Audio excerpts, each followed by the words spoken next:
Me complace en darle la bienvenida a El Amor que Vale. Tenga la bondad de buscar en su Biblia el capítulo 5 del libro de Los Hechos. Bien, ahora permítame comenzar con una pregunta. ¿Cuántos creyentes realmente felices y victoriosos conoce usted? Y aunque a veces cantamos acerca de la victoria en Jesús, ¿cuántos creyentes felices y victoriosos conoce usted? Otra pregunta. Cuando usted se mira en el espejo, ¿ve a uno de esos creyentes felices y victoriosos? ¿Es usted un creyente feliz? ¿Es usted un creyente victorioso? Bueno, todo depende. Me gusta el himno que dice, obedecer y confiar en Jesús es la regla marcada para andar en la luz. Y ese es el tema del cual quiero hablar hoy, la obediencia. Me pregunto si Dios le ha estado hablando acerca de algo que Él quiere que usted haga y que usted no lo ha hecho todavía. Por ejemplo, Dios le ha estado diciendo que hay una confesión de pecado que usted necesita hacer, un pecado que debe confesar y usted no lo hace. Le ha estado diciendo Dios que hay una restitución que usted necesita hacer, que debe hacer las paces con alguna persona, pero usted no lo ha hecho. Le ha estado Dios diciendo que hay algo que usted debe dar, y usted no lo ha dado todavía. Y puede ser que alguien a quien usted ama. ¿Ha escuchado el refrán que dice, narices muertas no huelen rosas? Si usted va a hacer algo, hágalo ahora. Hay un testimonio que usted debe dar. Ha puesto Dios en su corazón el nombre de alguna persona y Dios quiere que usted sea su mensajero para esa persona, pero usted no lo ha hecho todavía. Y luego usted se está preguntando, ay, ¿por qué será que no tengo gozo en mi vida? Confiar y obedecer, cumpla nuestro deber. Si quiere ser feliz, debe confiar y obedecer. Permítame darle el trasfondo del pasaje bíblico que vamos a leer en un momento. Los apóstoles habían estado testificando. Dios se había estado manifestando. Jesús dio la gran comisión y ascendió a los cielos. El Espíritu Santo descendió. Los apóstoles salieron a cumplir su misión. Los perdidos se salvaron y ese grupo de discípulos puso al mundo de cabeza por el Señor Jesús. Y los saduceos, los fariseos y los herodianos y todos sus secuaces estaban furiosos por lo que los apóstoles hacían. Así que el sumo sacerdote puso a los apóstoles en la cárcel por predicar el evangelio de nuestro Señor Jesucristo. Pero un ángel vino de noche y los liberó. Una especie de escape carcelario santificado. A los apóstoles les habían ordenado que no predicaran y que no enseñaran absolutamente nada en el nombre de Jesús, y a la mañana siguiente ellos están allí en el mismo lugar predicando y enseñando acerca de Jesús. Así que sucede, ¿se complace Jehová tanto en los holocaustos y víctimas como en que se obedezca a las palabras de Jehová? Ahí está.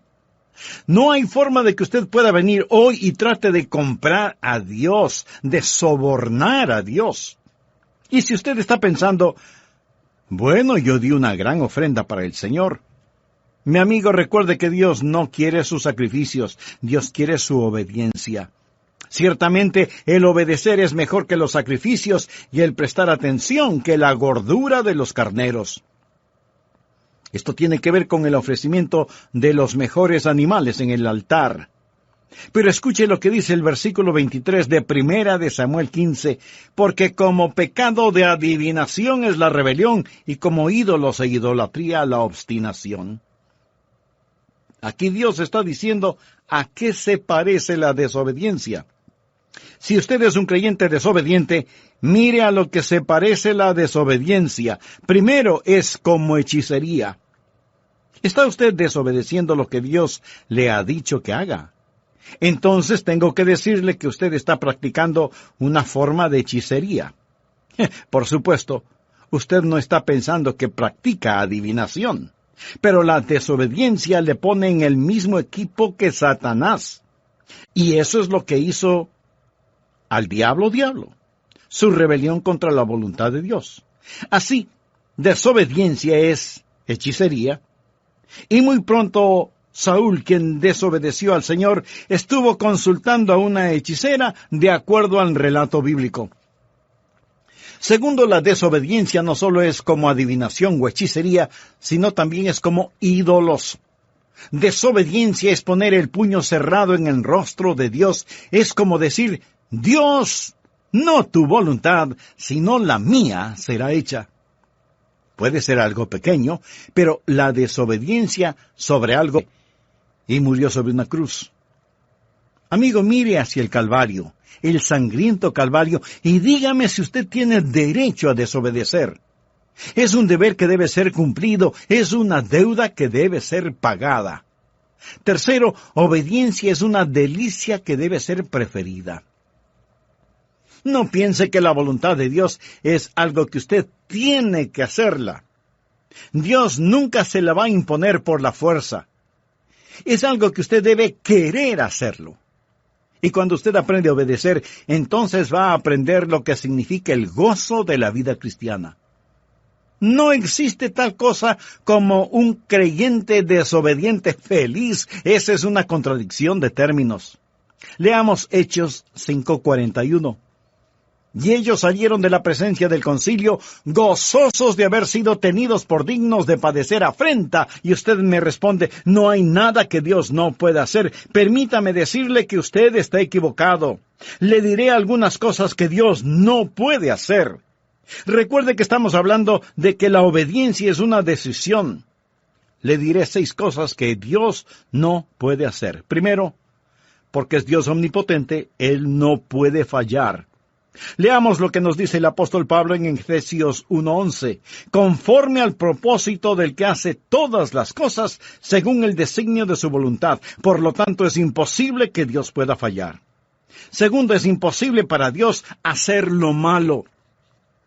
En la epístola a Tito, capítulo 1, versículo 2, leemos, en la esperanza de la vida eterna, la cual Dios, que no miente, prometió desde antes del principio de los siglos. Dios no puede mentir, Dios no puede robar, Dios no puede cometer ninguna maldad, porque Él es un Dios santo. Tercero, Dios no puede ser tentado. Santiago 1, 13 y 14 nos dice lo siguiente. Cuando alguno es tentado, no diga que es tentado de parte de Dios, porque Dios no puede ser tentado por el mal, ni Él tienta a nadie, sino que cada uno es tentado cuando de su propia concupiscencia es atraído y seducido. Así que Dios no puede ser tentado. Y alguno de ustedes me dirá, pero Jesucristo fue tentado. Tiene razón. Pero recuerde que Jesucristo fue tentado en su humanidad. Él no fue tentado en su esencia como Dios Todopoderoso, porque Dios no puede ser tentado. Cuarto, Dios no puede negarse a sí mismo. Leamos 2 de Timoteo 2:13. Si fuéramos infieles, Él permanece fiel. Él no puede negarse a sí mismo. Amigo, voy a detenerme en este punto, porque antes de finalizar este programa, quisiera invitarle a que se haga una sencilla pregunta. ¿Cuán fiel soy a Dios? Esto en el caso de que usted sea un jardín de Getsemaní en su oración. Padre mío, si es posible, pasa de mí esta copa. Pero el silencio del cielo dijo, no. Eso es imposible, eso es imposible. Sexto, Dios no puede forzar una obediencia amorosa. Dios no puede hacer que usted le ame, porque eso es una contradicción de términos. Amor forzado no es de ninguna manera amor. Dios no puede forzar a nadie a que reciba un regalo. Dios nunca le forzará para que usted le obedezca. Y esto no significa que Él pierda su soberanía, simplemente significa que hay ciertas cosas que por la misma naturaleza de Dios, Él no las puede hacer. Y no las puede hacer no porque no tenga el poder para hacerlas, sino que por su misma naturaleza no las puede hacer. Y como Dios no puede forzar una obediencia amorosa, usted es el que debe escoger el obedecerle. Ahora, usted no puede obedecerle a menos que Él le capacite para hacerlo. Nosotros le amamos a Él porque Él nos amó primero. Y es Dios el que pone en nosotros tanto el querer como el hacer su voluntad. La obediencia a Dios es como el respirar. ¿Es el respirar un regalo de Dios? Bueno, es mejor que así lo crea. Dios le da pulmones y Dios le da el aire. Pero usted puede asfixiarse si no lo cree. La obediencia es un regalo de Dios en el sentido que Dios le da la voluntad. Dios obra en usted, pero es usted el que finalmente toma la decisión. Segundo, debemos reconocer los requisitos para obedecer. ¿Cuáles son los requisitos para obedecer a Dios? Voy a mencionar algunos si es que usted en realidad desea obedecer a Dios. Primero, su obediencia. Tercero, su obediencia debe ser una obediencia inmediata. ¿Qué es lo que les ordenaron a los apóstoles? Les dijeron, escuchen, les dijimos que no deben predicar o enseñar en su nombre. Esto es muy interesante. Miremos una vez más Hechos 5:28. No os mandamos estrictamente que no enseñaseis en ese nombre. Y ahora habéis llenado a Jerusalén de vuestra doctrina y queréis echar sobre nosotros la sangre de ese hombre. Ahora note cuidadosamente los versículos 29 al 31. Respondiendo Pedro y los apóstoles dijeron, es necesario obedecer a Dios antes que a los hombres. El Dios de nuestros padres levantó a Jesús, a quien vosotros matasteis colgándole de un madero. A este Dios ha exaltado. Le dijeron a Pedro que no lo haga, pero él siguió enseñando y predicando inmediatamente. Los parachoques están a punto de caerse, las llantas o ruedas están desinfladas, el tanque de la gasolina tiene un agujero, le falta el distribuidor y todos los faros de las luces están rotos. Sale un empleado de la estación de servicio y pregunta, ¿en qué le puedo ayudar? Y usted contesta, llene el tanque de gasolina, por favor. El empleado mira el desastre que es su automóvil y con incredulidad le pregunta, ¿y para qué? Oh Dios, lléname con tu Santo Espíritu. Y Dios pregunta, ¿y para qué? ¿Para qué? ¿Por qué debo llenarte con mi Espíritu Santo? Dios da su Espíritu Santo a aquellos que le obedecen. Y si usted no tiene poder en su vida, permítame decirle que es porque usted está viviendo en desobediencia. Segundo, el gozo es alcanzado. La Biblia dice en Hechos 5:41, y ellos salieron de la presencia del concilio, gozosos de haber sido tenidos por dignos de padecer afrenta por causa del nombre.